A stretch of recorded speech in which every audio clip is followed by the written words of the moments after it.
Right. Uh, Good morning, friends, and welcome to today's session. Welcome to Let's Crack Cat with Unacademy, which is India's largest learning platform. So I'll give a brief start with a brief introduction about myself. My name is Achyut Gupta, and I am from the 2018 batch of XLRI. During my time there, I won more than eight national level case study competitions, and I am currently working in an HR strategy designing role for a startup. Sorry. And my verbal scores are as follows. In CAT, I scored a 99.8 percentile in verbal. In ZAT verbal, I scored 99 percentile. And I have written GMAT as well, where I scored a raw score of 42 in the verbal section, which roughly translated to 99 percentile worldwide for all the people who had written the exam that year. I have prior experience teaching with an NGO where I primarily taught in orphanages and I taught English, and I'm currently a verbal faculty within academy, and I also take sessions on different aspects of B school life, different aspects of B school admission as well. So, what do you get when you join an academy subscription? You have numerous daily life classes, you have structured courses, you have you will get access to over tests and quizzes, and you'll have unlimited access to all our past recorded and current live classes in our system. So you will also get access to numerous educators. We have a wide variety of educators that you can learn from, depending upon whose learning style suits you. And many of the educators are quite experienced. Like we have Ravi sir, Praveen sir, Shabna ma'am, Habilasha ma'am, who have been teaching for over 10, 20 years now. So you can pick and choose which educator's learning style best suits you. And of course we'll have numerous live classes, each focusing on a specific topic for the exam. And we'll have we have batches as well, and you can join any of the batches based on what your schedule is, based on what your time frame is, based on what your speed is. And every day we have new courses that are starting, so it's never too late to start, and you can join any of those batches or those courses. So what do you get with an academy? um, when you buy an Unacademy subscription, the first advantage that you get is that you can design a study schedule according to what suits you best. So you might be somebody who's currently working, you might be a student in last year of your college, so you might have other pressing demands on your time. So having a online study facility like this, where you can study whenever you're free rather than having to study on at fixed timings, lends a bit of flexibility to you, and so that you can learn anytime, and anytime, anywhere, in a manner that best suits you. So that's what you get with an Academy Plus. And of course, we have numerous languages on our platform. We currently provide classes in almost 15 different languages, and it's currently being expanded as well. So the learning doesn't have to be restricted to just English or Hindi. Then we also have, we also facilitate interaction with educators, because when we take the live classes, you can ask your doubts from the educator. You can answer live polls. You can also reach out to, once you have the Unacademy subscription, you can actually directly message any of the educators, and you can ask doubts. You can interact with them and get ask questions that you might not have been able to ask in a class, and you can do this with any of the educators on the platform. So there's a very wide base that you can reach out to with the Unacademy subscription. Then, of course, like as I mentioned, we have numerous live tests and quizzes, which are very important for anyone preparing for an exam, because it gives you a feel of the actual exam. And the best way to prepare for an exam is always to write as many live tests and quizzes as possible, so that you have a feel of the real thing. And post writing of the exam, you always need to analyze what your performance in a mock test has been like, and that's where our detailed reports and analysis comes into play. Our reports will tell you where you stand with respect to the high performers. What's your average time in a question or a section, or what is your strong suit in terms of topics. So it gives a very detailed report based on which you can improve your performance in the next mock test that you take, and eventually the final paper. Then of course we have the you will get, as I already mentioned, you will get unlimited access to all the PDFs and learning materials that are there on our platform, and you can access every single content that has been ever created or uploaded on the platform till date. So for those of you who are planning to buy an academy subscription, uh, especially for CAT, you can see that the most cost effective method would be to go for the 12 months, because when you're going for 12 months, it roughly costs you about 17,500. And or if you're going for 24 months, it comes to just 21,000 for 2 years, which translates to just 788 rupees per month. And this, if you see this in these two cases, the amount that you're paying per month is less than the amount that most of us would probably be spending on on ordering 2 3 pizzas for eating from outside. So I would definitely recommend, if you're planning to get a subscription, to check out our 12-month and 24-month models, because they work out to be cheapest. Additionally, you can use my code Achyut. It will get you 10% off on any Unacademy subscription that you are planning to buy.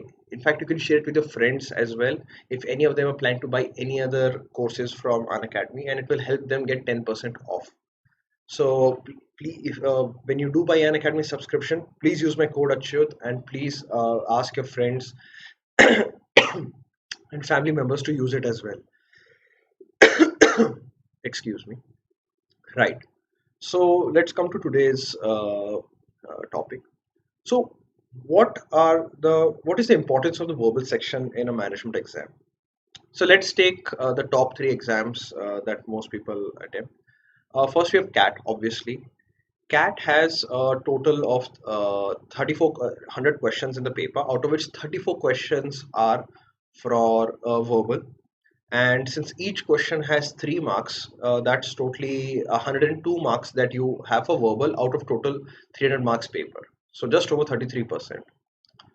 Now ZAT has totally 75 questions, out of which verbal accounts for 26 questions. And since in ZAT all the questions are for 1 mark each, so out of the total 75 marks that you can score, 26 marks can be scored in the verbal section. Again, just over 33%. In IFT, the total paper is again for 300 marks, and there are totally 100 questions. And so totally you end up having 105 marks for the verbal section out of total possible 300 marks. So this is roughly 34%. And in each of the papers, if you were to analyze them, you'll see that RC based questions form 2/3 of the total verbal ability section in any of the papers that we have discussed. So RC is a very important topic to cover when you are trying to score high in these exams, because scoring high in verbal is a necessity to get a high overall score. And if you can do well in RCs, so you have 2/3 of the sections already in your pocket. So that's why a lot of people say that RCs are the most important part to prepare for when you're preparing for any of these exams. So now let's look at what kind of questions can be asked in RC. So in RCs, you typically have a passage that is given that can vary. The word limit can vary from exam to exam, and it typically is around 300 to 500 words, and it can be of any topic. And they ask for each RC passage. They typically ask around 4 to 5 questions. And since in CAT typically there will be around 4 to 5 RCs, so that means roughly around 20 to 25 questions out of 34 will be just from RC. So what kind of questions do they ask in RC? Let's have a look at that. So first we have the purpose based questions in this. So the question they typically ask like the purpose of, say, the second paragraph is. So in this case you're supposed to understand what uh, purpose a particular paragraph is fulfilling in the entire passage. Is it contradicting a point? Is it validating a point? Is it giving an example for something? So you have to understand, and you have to answer this question, that what is the purpose of a particular paragraph in the overall scheme of the passage. Then you have the fact based questions in this, where they ask stuff like according to this passage, which of the following statements is correct or incorrect. So what they do is they give you a set of factual statements, a set of statements, and you have to guess that which of these would be in line with the facts or the thought process of the paragraph, or which of these would not be in line with that. So for this, you have to, for these kind of questions, you have to get a good understanding of what are the ideas that are being presented in the RC passage. Then we have vocabulary based questions, which, as the name suggests, that typically what they do is they pick up specific words from the para and they ask you to select the antonym or the synonym of that. And many times the words that they select are typically very difficult words whose meanings you might not understand. And so thus you have to guess the meaning from the context of the word, and based on that you have to logically arrive at what would be the antonym or synonym of that particular word. Then we have the agree disagree questions. In this, typically they ask. This is very similar to the fact-based statement, where here you're supposed to. The question would be like the author would most likely agree or disagree with. So similarly, as what they say in they say according to the passage, which of the following statements is correct or incorrect. Similarly here, because in both the cases you're trying to understand what is the main idea, what is the main point of view being presented in the passage, and you have to select answers which are in line with that or not in line with that, depending upon the question. So it's very similar to the fact-based questions that we have. Then we have the main idea passage. Typically the question would be like, what is the central idea of the passage, what is the main theme of the passage. So in this case you have to get the you have to have an overall understanding of what the RC passage was about, what it was trying to convey. And this is also very similar to the title of the para questions, where they typically ask you to pick the most suitable title for the paragraph. So in both these questions, you have to be able to distill the essence of the point of view or idea being presented in the passage, and you have to be able to uh, select one line that best accurately sums it up or summarizes it, right? Then we have the inference based questions. They'll typically pick up a particular sentence from the a paragraph, or they'll focus on an entire para in the passage, and they say what does this particular sentence imply or what does this para imply. So in this case you have to understand the gist of that entire paragraph or just that particular sentence of what is the message being implied by it, not just by words, or what is in relation to the sentence before it or after it, or in relation to the paragraph before it or after it, what is the message that is being portrayed by this particular sentence or paragraph.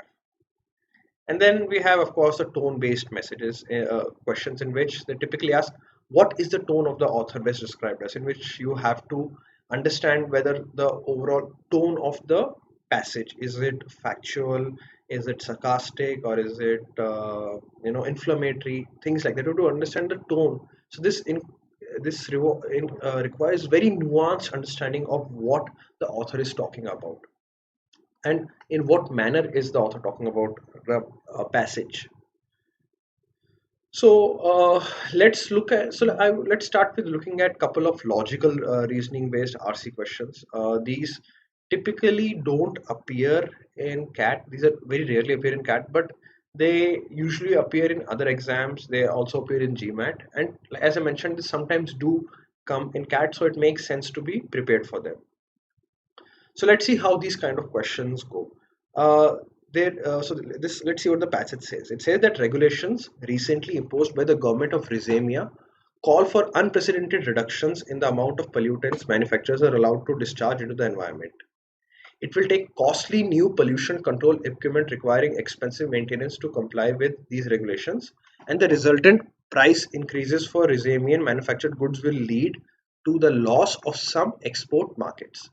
Clearly, therefore, annual exports of Rizemian manufactured goods will in the future occur at diminished levels. So, what is the passage talking about? So, first it talks about the introduction, that recently regulations have been imposed by the government which calls for uh, reduction in the amount of pollutants that can be discharged. So, that's the background. That's why the rest of the passage follows. These are the background. Government has passed some law which calls for reduction in the pollutants that will be discharged. Cool. So what is the current effect on it? It will take costly equipment, which so basically what this line says is that will require very, so to control this pollution, very costly equipment will be required to control it, and additionally these equipment require very expensive maintenance on a regular basis in order to comply with these regulations, right? Then what will be the result of this? The resultant price increase of the Romanian manufactured goods will lead to the loss of some export markets.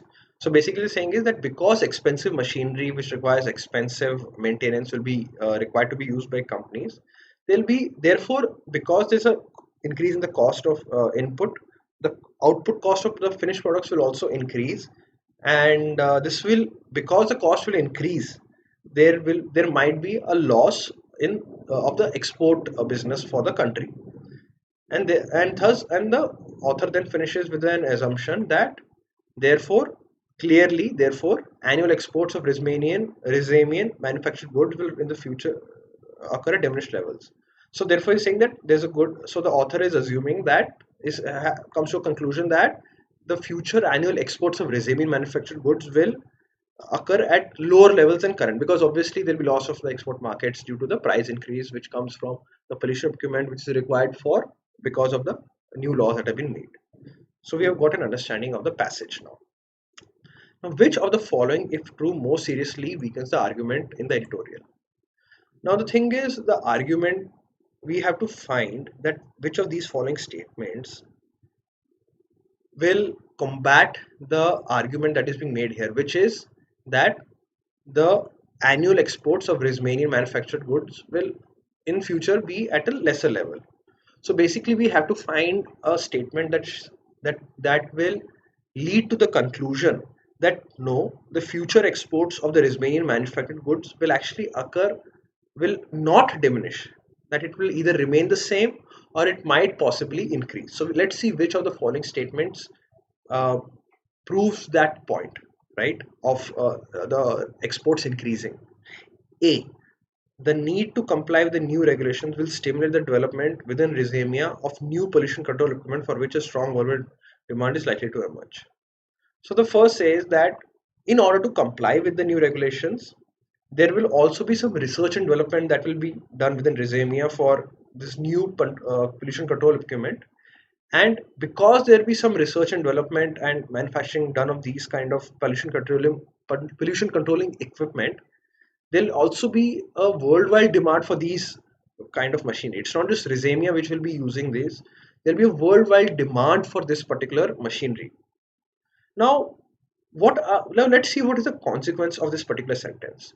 It states that if we go with this rule, with this particular rule being implemented, that yes, Romania will need to will need to implement these kind of machinery in their manufacturing, and which will lead to increase in prices. On the other hand, because of this, Rizemia will also start manufacturing these particular kind of new pollution control equipment.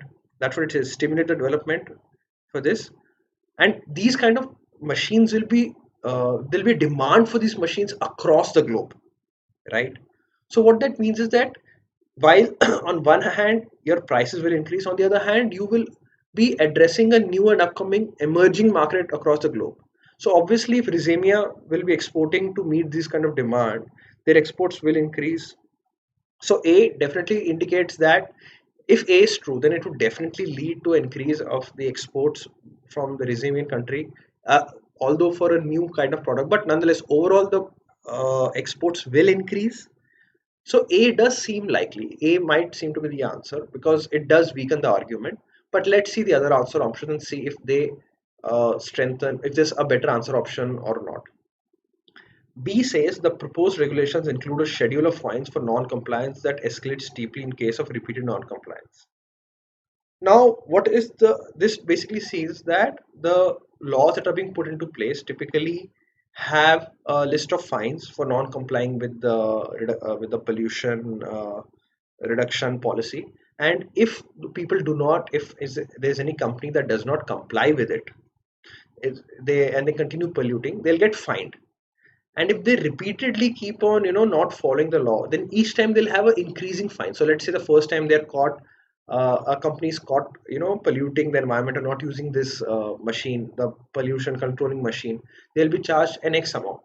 Maybe the next time that they're next time if they're again caught polluting, and this, again they have not used the pollution control equipment, they might be charged a fine of say 2x, and the third time 3x, 4x. So it's continuously increasing in cases of repeated non-compliance. Now, what is the consequence of this if assuming this part is true? This would mean that the price of manufacturing will increase for any company, because either they have to buy the pollution control equipment or they'll have to end up paying fine. In both the cases, their cost of input will increase. Either they're paying money for the machine or they're ending up paying numerous fines which are very steep. So either ways, the cost of manufacturing will increase, and if the cost of manufacturing will increase, the end consumer will anyways be passed on, will deal with a higher uh, purchase cost price of the product. It's simple economics, right? If the input cost increases, so will be the price that you charge from the customers. Now, if B is true, that would mean that there is an increase in cost of these products, and obviously a increase in cost will lead to a decrease in the market for the Tasmanian manufactured goods. This in fact supports the author's argument, while we are looking for statements that weaken the author's argument. So B is doing the opposite of what we want, so we can clearly discard B. Similar, then let's see C. Savings from utilizing the chemicals captured by the pollution control equipment will remain far below the cost of maintaining the equipment.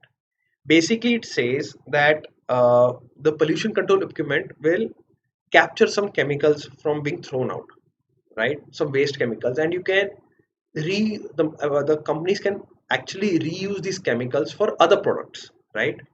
So it's saying that the savings that are being done from utilizing these chemicals will be lesser than the cost of maintaining the equipment.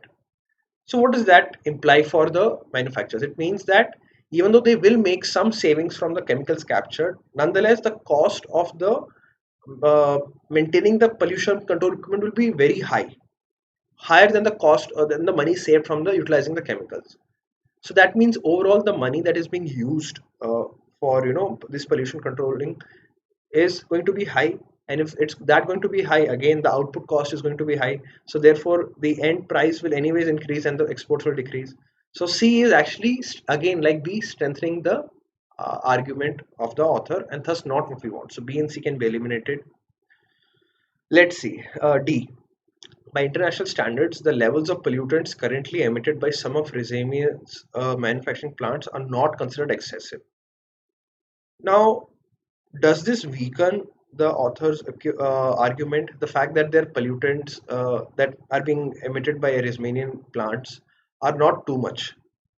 Now, nonetheless, whether the level of pollutants are uh, excessive or not, the point is that the government has called for unprecedented reductions, meaning they're asking for the level of reduction that were not expected, that were never there before.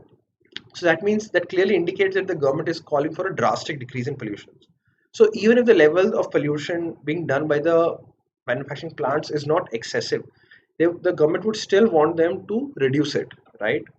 And if they're asking to be reduced, obviously the machinery will need to be purchased for controlling, and if then it will be purchased, then the cost will increase, and thus D also indirectly, supports the author's argument. Even if it doesn't support it, it does not weaken it, which is what we want. So D can be eliminated. Now let's see E. The stockholders of Resemia's manufacturing corporation exert substantial pressure on the corporation to comply with environmental laws. So it's quite self-explanatory. So what is the implication of E?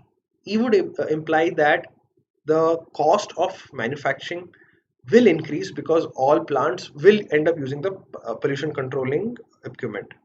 And again, E supports the author's argument because there will be an increase in cost and thus a decrease in the annual exports. So E is also not the point we want. So therefore, we can logically eliminate B, C, D, E because they're supporting and strengthening the author's the argument of the editorial, while E is the only one that weakens the argument. So therefore, by elimination, the correct answer is A. So let's look at a similar example of a logical reasoning passage. Using broad spectrum weed killers on weeds that are competing with crops for sunlight, water, and nutrients presents a difficulty. How to keep the crop from being killed along with the weeds? For at least some food crops, specially treated seed that produces plants resistant to weed killers is under development. This resistance wears off as the plants mature. Therefore, the special seed treatment will be especially useful for plants that, and then you have to find which of the following most logically completes the argument below.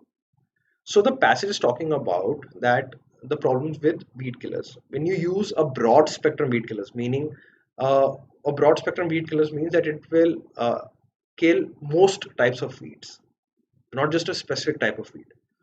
So weeds are, as it says, they compete with crops for the basic things required for survival: sunlight, water, and soil nutrients. So they're saying that when a broad spectrum weed killers are used on weeds, there is a difficulty. That how do you prevent the crops from being killed as well along with the weeds, right? When you're using a weed killer, typically this is it's a very strong and broad spectrum based. These weed killers end up killing plants also, but we need to kill the weeds because they're competing with the plants. On the other hand, if you use weed killers, the plants getting killed. So that's a difficulty that the that is being presented here. Now they're talking about some recent science development where for certain crops they have a special treatment method where the seed is treated in such a way that the plants that grow from it grow up to be resistant from weed killers, but it's a very temporary resistance. This resistance to weed killers goes away when the plants mature, right? So the scientific development means that when the plants are young, they will have resistance to weed killers, but when they become mature, or when they grow to their full size, or they will lose that resistance. So now we have to find which of that. The paragraph is basically concluding that this kind of treatment will be useful for certain plants, and we have to find which of the plants this kind of treatment would be useful for. That's the option that we have to select from the five that given below. That is why it says which of the following most logically completes the argument, right? So let's see which of the options logically flows in with the paragraph. A. Produce their crop over an extended period of time as summer squash does. Produce large seeds that are easy to treat individually as corn and beans do. Now, what is the like? Do A or B provide a logical reasoning for certain plants where this kind of treatment can be used? Not really, because if you see A, it says that the crops are produced over an extended period of time. They're talking about specific plants such as summer squash where the crop is produced over an extended period of time. But even if it is produced over an extended period of time, that would mean that more weeds would be present and more weeds need to be treated with this thing, and thus the plant would end up being killed as well, right? But so A does not give a conclusive answer to what kind of plants would this treatment be useful for, right? Now let's look at B. Produce large seeds that are easy to treat individually. Now, how does that help us? Just because the large seeds are there and that can be treated individually, how does that help us? Right? Because it does not make a strong convincing argument for corn and beans to be the plants where this treatment can be used. Because even if the seeds are small and they're treated not individually but as a group, the effect is going to be the same, right? So there's no convincing argument that this treatment will be especially useful for these kind of plants, right? C. Provide as they approach maturity shade dense enough to keep weeds from growing. Now let's see what is the implication of this. In these particular there are certain plants when they become mature enough, they provide shade in terms of leaves or foliage, which is so dense that the weeds cannot grow because of lack of sunlight or lack of it covers them so thickly that they cannot compete with them. Now, if that is the case, that would mean that when the plants mature, they themselves will be able to combat the growth of weeds. And if they'll be able to do that, that means when they mature, weed killers will not be needed because they themselves would have killed, prevented the weeds from growing. And also, maturity is the time when this treatment wears off. So that would mean that when they're young and when they cannot compete with the weeds, They would have the immunity from weed killers, so the weed killers can be used to kill the weeds. And once they become mature and lose their resistance to weed killers, and thus weed killers cannot be used, they themselves will be able to prevent the weeds from growing. So C seems like a good answer, seems like a potential answer. But let's look at D and see whether any better answer is there. D are grown typically grown in large tracts devoted to a single crop. Again, this makes no logical sense to use these kind of plants, because even if they whether they're grown in large tracts devoted to a single crop, or they're grown in small tracts devoted to multiple crops, it doesn't make a difference. If they do not have resistance when they grow up, and weeds will still be there, in both the cases they'll die. So D can be eliminated.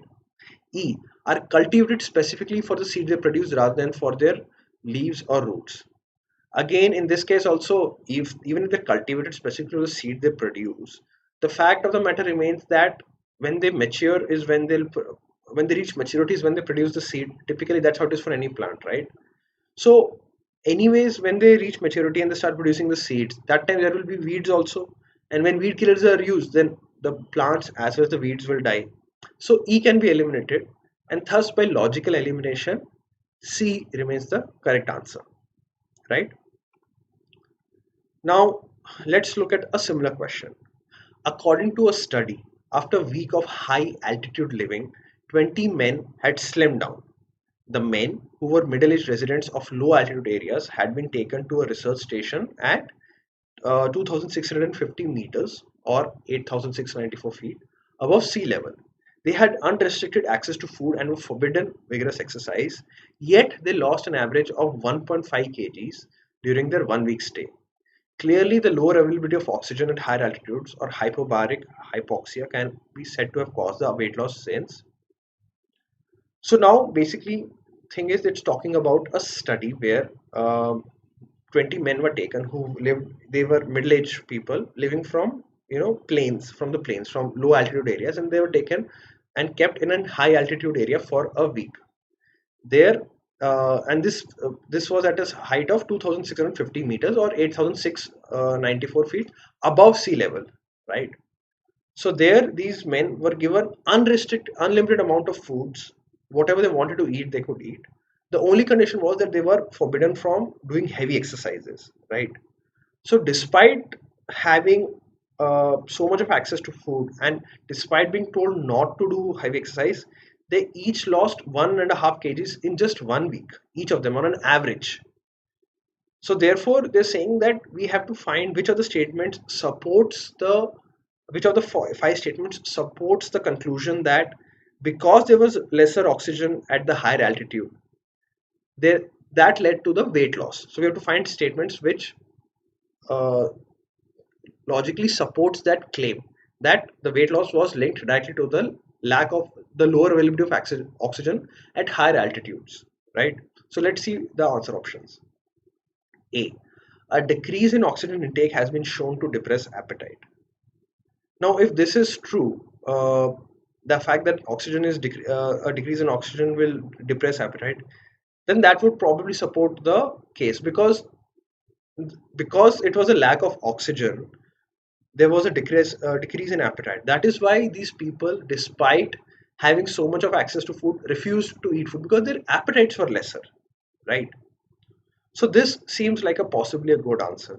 It's because it's directly linking the weight loss to the decrease in oxygen. Now let's look at the other answer options. The men all participated in the same kinds of exercise during their stay. Now the thing is, as we've already mentioned, that it's said that they were forbidden vigorous exercise, right? So the men all participating in the same kind of exercise during the stay would indicate that they might have done it. Might see, it says same kind of exercise, and since vigorous exercise was prevented, maybe B is talking about a light level of exercise. So if B is true, that would mean that the weight loss can be linked to the light exercise that the men did, not linked. So the weight loss will not be linked to the oxygen, which is what we're trying to prove.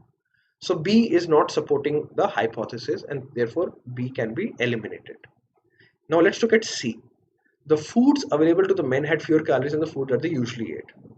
Now again, this puts the reason for the weight loss to the kind of food that they ate, which was low calorie food. On the other hand, we are trying to prove a relation between lesser oxygen and weight loss, not between the type of food they ate and weight loss.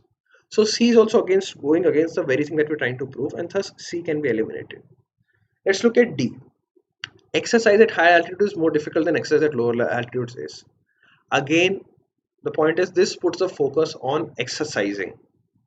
It does not put the focus on the oxygen content in the higher altitudes. So again, D can be eliminated. E says several weeks after returning home, the men still weighed lesser than they had before the study. Now, these men are from the lower altitude areas. Now, despite returning to the lower altitude areas where there is more oxygen, they still weighed lesser than they had before the study. So, meaning they kept their weight off. So that would mean that whatever caused their weight loss was not linked to the high altitude or the lower oxygen there. It was linked to something else, because that's why they managed to keep the weight lesser even when they came back down to their homes with more oxygen. So E disproves the argument. So again, by logical reasoning as well as by elimination, A is the right answer. Okay. So now let's skip this for now. Let's take one of the RC passages from CAT. So let's look at what the RC passage is about. Typically, what I like to do is I quickly skim the RC passage, quickly go through it. I just rush through it without concentrating on things to get an idea of it. I typically take less than 30 seconds to go through it. So here I would focus, let's say, as defined by the geographer, something about topophilia, effective bond between place. His book sets forth ranging exploration of how emotive ties with material environment. Sorry, you know, intensity, subtlety, and mode of depression. Factors influencing one's depth of resonance to the environment include cultural background, interrange, historical circumstance. The biological sensory element of one of the strongest human measurement. So I've got an idea that there's something about topophilia. There's a geographer, Tuan, who's written a book. He's talking about environment, sensory, human emotions, right? So I've gotten a rough idea of what the passage is about, and based on that, I quickly look at the questions that are there, right? The first question is, which of the best captures the meaning of the statement topophilia is difficult to design for and impossible to quantify, right? So now let's see where I can find this particular passage in the paragraph. Okay, uh, emotions different one thing. Let's see where topophilia is present, but let's search for that word. That's more common word. Topophilic bond, no. Landscape, meaning this captured experience, how elusive. Right, here it is. Topophilia is difficult to design for and impossible to quantify, and its most articulate interpreters have been self-reflective philosophers such as Henry David Thoreau, evoking a marvelously intricate sense of place at Walden Pond, and Tuan. Tuan, who we've already seen, is a geographer, describing his deep affinity for the desert. Right. So, based on this, let's look at the question. Okay, its first option is that architects have to objectively quantify spaces and hence cannot be topophilic. The deep anomaly of modern urbanism let new urbanism's intricate sense of place. People's responses to the environments are usually subjective and so cannot be rendered in design. And philosopher architects are usually suited to develop topophilic design. Right. So let's look at each of the statements one by one.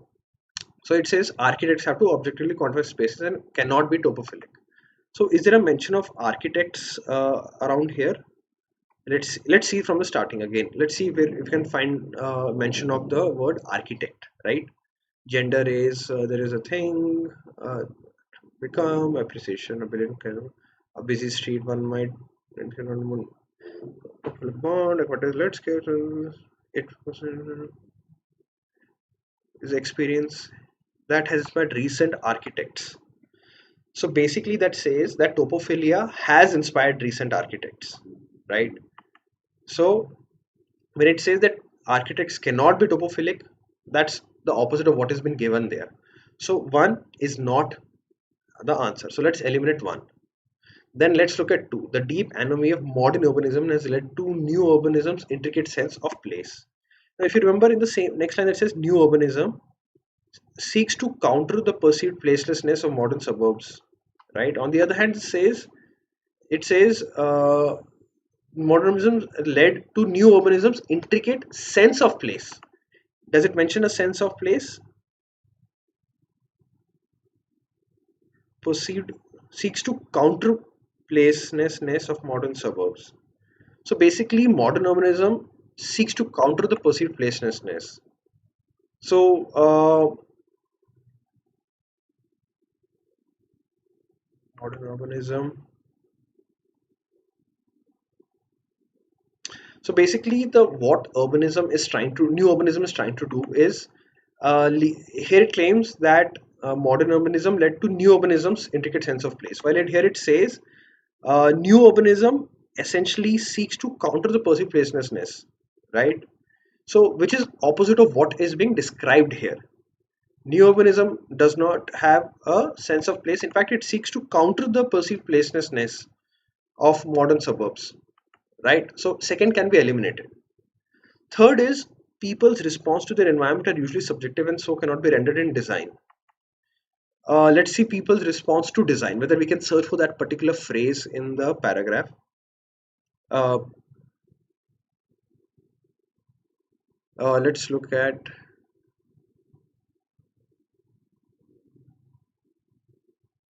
so it says that response and subjective and cannot be rendered in design. So let's see, it says that uh,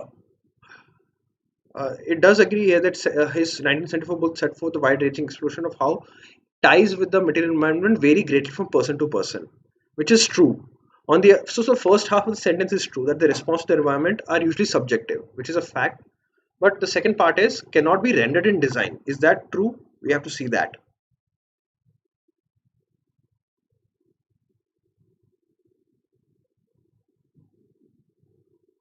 Now, this, if you see this second paragraph, completely uh, opposes the second part of that particular question, because it says that uh, design a color a brilliantly colored rainbow, or say uh, a city street life with human interaction. So basically the beauty of such landscapes, which can evoke this kind of emotion, right? uh, be, and thus and the third point about it frequently evokes a deeper sense of attachment than those predicted purely on the visual. So basically it says that the design, it can be put into design, right? These people's responses can be rendered in design. On the other hand, it say the second part of this third point says that it cannot be rendered in design. So third also does not seem likely to be the right answer. Now let's look at the fourth one. Philosopher architects are suited to develop topophilic design, right? Now on the other hand, if you see topophilia, it has been mentioned that its article interpreters have been self-philosophical responses, such as Henry David Thoreau. And uh, basically David Thoreau, it would seem that he had designed something called the Walden Pond, right? So basically he is a philosopher and he's an architect, and he has brilliantly and he's been an articulate interpreter of uh, topophilia. So people like Henry David Thoreau, who are philosophers as well as architects, seem best suited to interpreting and developing topophilic design. So 4 is in line with the facts that have been given, and thus by logical elimination as well as by logical reasoning, you would say 4 is the right answer, right? So let's look at the second question now. Which of the following statements, if true, could be seen as not contradicting the arguments in the passage? Now, this is a good example of how CAT twists question so that you get confused. Typically, what they're asking is which of these statements is seen as not contradicting. So basically, what you have to do is which of these statements is in line with what the paragraph is saying. That's what it means by not contradicting, right? So you have to see which of these lines is typically has been would support the basic theory or the basic idea that has been presented in the paragraph. So let's see the first one about new urbanism succeeded in designs where architects collaborated with their clients. So let's see about new urbanism. Okay, we already had seen new urbanism here, right? Uh, Let's see. It says new urbanism seeks to counter the perceived placelessness of modern suburbs and the decline of central cities through new traditional design motives. Although motivated by good intentions, such attempts to create places rich in meaning are perhaps bound to disappoint. So, revealed, but the intensity is long lasting. And so let's see if there's any other mention of new urbanism. Uh, so there is only one mention of new urbanism here, and there is no mention of these kind of architects interacting with their clients, right? In fact, if you see, it has been mentioned that uh, the Henry David Thoreau had been a self-reflective philosopher who interpreted himself. There's no mention where this person has interacted with the client and based on that built upon the architecture, right? So no design has involvement with the client.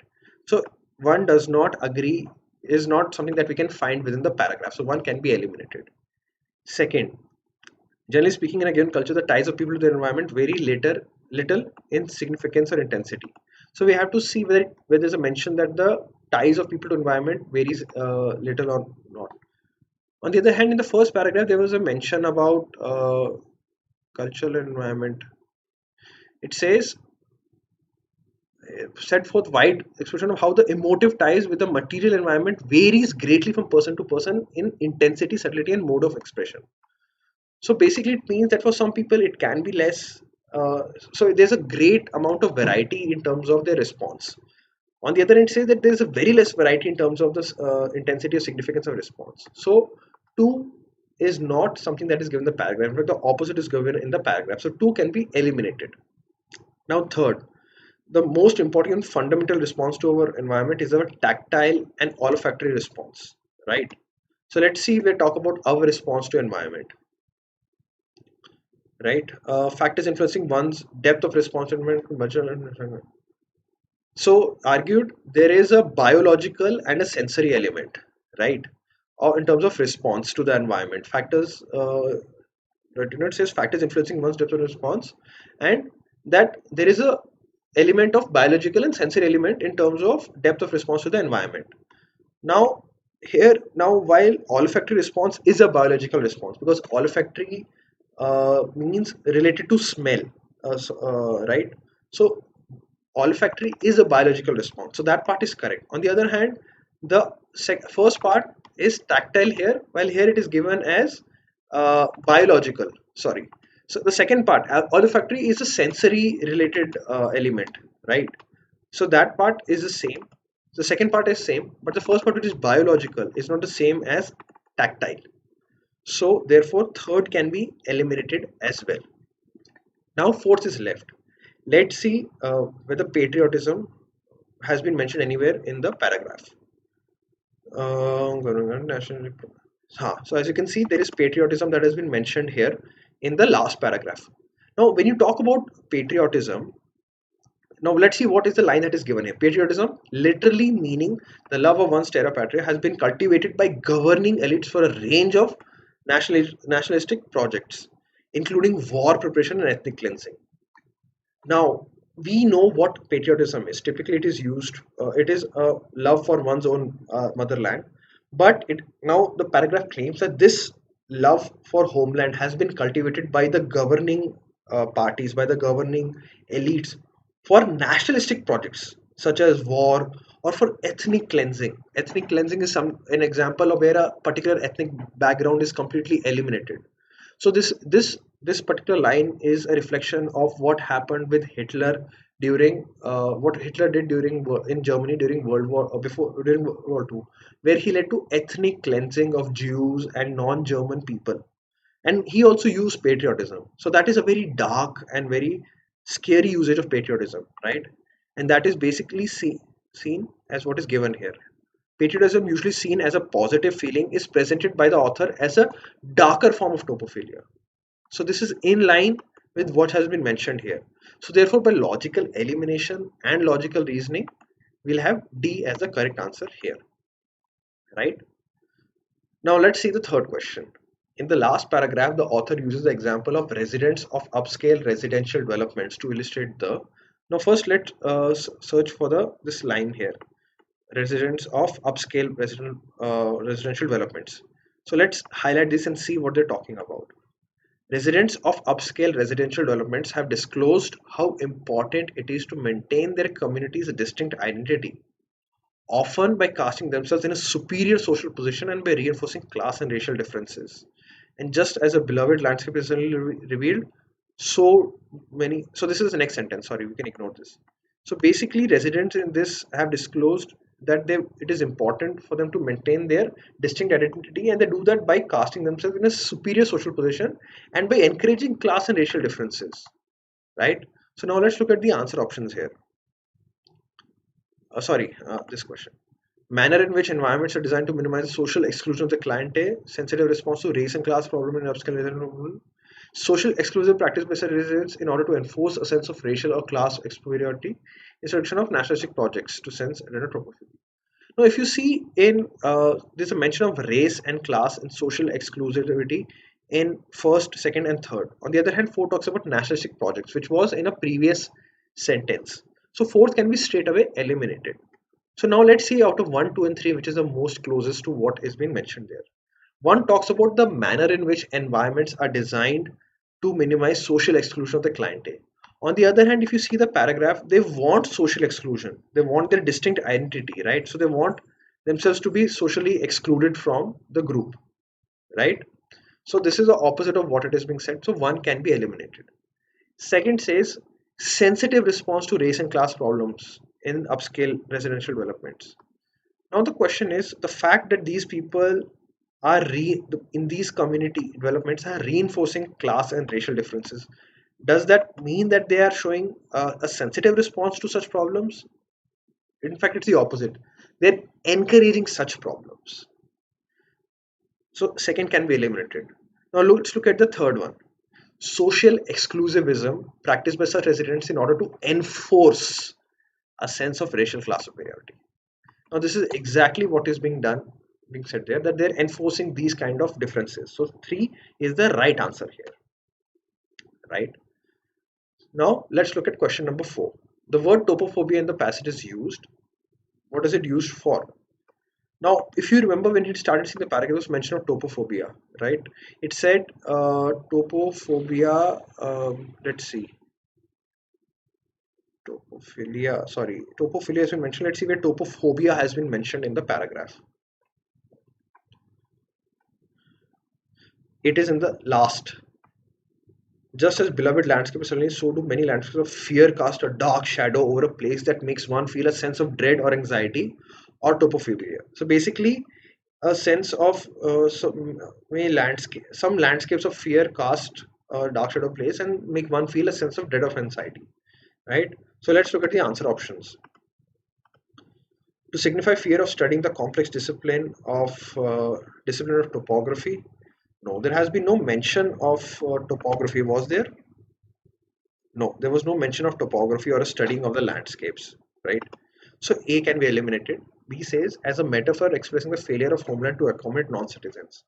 Again, if you see the last sentence, there was no mention of non-citizens being covered. There's a focus on landscape of fear, which makes one feel a sense of dread of community, uh, dread or anxiety.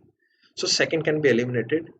3 says represent a feeling of dread towards a particular space or place.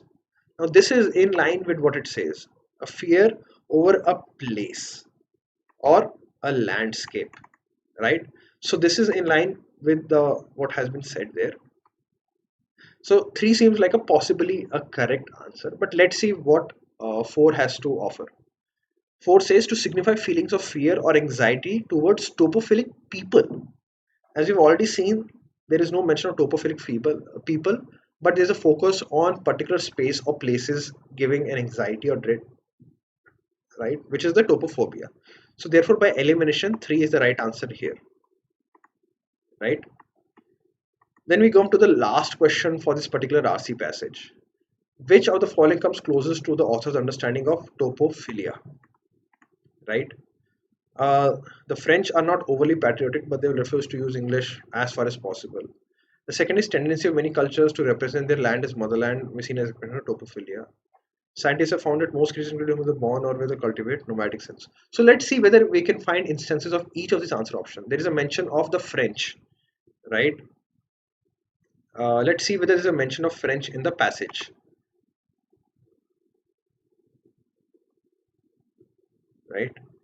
By the way, if you see the understanding of topophilia in the first line, it says it's an effective bond between place, people, and place, right? And similarly, so if you see the answer options here, it is not about you French using English language or not. That's irrelevant. We're talking about a relationship between people and a place, right? Now, A would be therefore totally unrelated to it. If you see D, it says nomadic societies are known to have the least. Uh, uh, okay, this so second sorry says the tendency of many cultures to represent their land as motherland or fatherland. Expression of topophilia. This makes sense with what we saw. Three, it's found that most creatures, including humans, are either born with or cultivate a strong sense of topography. Now, on the other hand, if you see topography has been mentioned as not being away. Let's see where is a mention of topography here, right? There's a mention of topophilia, right? Topophilia. By the way, look at this line here. Topophilia might not be the strongest is not the strongest of human emotions, and many people feel indifferent towards the environment that shape their life. So see the second option, third option here. It says that most creatures are either born or they cultivate a strong sense of topography, right? Uh, Topography. So I think it should have been topophilia. So basically, it says that everyone is born with a strong sense of topophilia, while the paragraph clearly states that there are a lot of people who feel indifferent towards their environment. So that means they do not have topophilia, right? So therefore, you can easily eliminate three as well, right? So we've already eliminated one, we'll eliminate three. Now let's look at two and four. Four says nomadic society. It talks about nomadic societies. So let's see what are the mention of nomadic societies, right? Let's see. Emotions, a brilliantly colored rainbow, topophilic bond, this. So if you see there is no mention of nomadic societies and their connection with the topophobic bond. But nonetheless, it says, let's look at what 4 says. It says nomadic societies are known to have least affinity for the lands through which they traverse because they tend to be topophobic. Now, while in essence, since topophilia talks about love of land, right? We're talking about the connection between people and the land that they are born on. Topophobia, which is the fear of particular land, is the opposite of what we're talking about here. So four can be eliminated. On the other hand, second by elimination seems to be the right answer, but let's see where there's been a mention of motherland of fatherland. If you remember, we talked about the patriotism. It says love of terra patra, of one motherland, of one's homeland, right? So the point being, patriotism is a form of topophilia, right? Because it talks about darker affiliation between people and place and patriotism. So therefore, even by elimination and by logical conclusion, B seems to be the right answer, right? So guys, I think this is what today's class. We'll definitely pick up the remaining of the RC sessions tomorrow. Please do join in at the same time. We'll be there are four other RCs from the 2019 paper that I will be taking, and I'll be discussing how to solve those questions. Meanwhile, you can check out. Please follow my profile on the Unacademy app. If you have an account, you can create a free account. You can follow my profile. You'll get free updates about my upcoming classes. I take special classes on the Unacademy app where I answers questions from students and interact with them. And again, I'll reiterate, please, if you like the videos, do like, share, and subscribe to our video channel. And in case you are planning to buy an Academy subscription, or if your friends are planning to buy an Academy subscription, please use my code that is given below, Achyut, for 10% off on any Academy course that you intend to buy. And I will see you tomorrow for our for the remaining of the CAT paper discussion. All right, have a